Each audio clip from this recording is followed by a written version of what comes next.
শক্তিপুর থানা বেলডাঙ্গা টুয়ে রামনগর উচ্চ বিদ্যালয়ে বড় সাফল্য, এবারে চ্যাম্পিয়ন জেলা স্তরে।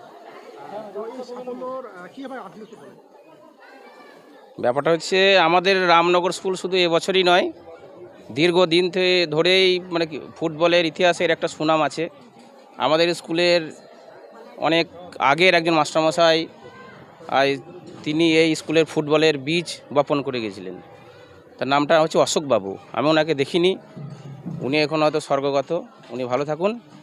আমাদের স্কুলের গত বছর 2024-এ জেলা চ্যাম্পিয়ন হয়েছিল। এবছর কিন্তু আমরা ভেবেছিলাম প্রথমে যখন ছেলেদের টিমটা হয়তো হেরে গেল, তখন আমাদের মনে একটু ক্ষোভ ছিল বা দুঃখ ছিল যে আমরা হয়তো এবার হেরে গেলাম, কিন্তু না, আমাদের মেয়েদের জয় আমাদেরকে সে সাফল্য এনে দিয়েছে। এই জন্য আমরা খুবই খুশি। পরবর্তীকালে এই আমাদের মেয়েরা ঝাড়গ্রামে ক্লাস্টার খেলতে যাচ্ছে, সকলে এদেরকে আশীর্বাদ করবেন। আপনাদের আশীর্বাদে আমাদের পাথেয়। এরা খুবই উদ্যমী ছাত্রী, এরা নিজের ইচ্ছায় এবং সবচেয়ে যার নাম না নিলে আমাদের হয়তো অবিচার করা হবে, সুরজ সর্দার আমাদেরই প্রাক্তন ছাত্র। এছাড়া আমাদের স্কুলের যে সমস্ত ক্রীড়া শিক্ষক সুসেনবাবু এবং বুদ্ধদেব সরকারবাবু, ওনাদের একত্র মানে যৌথ উদ্যোগে এই সাফল্য।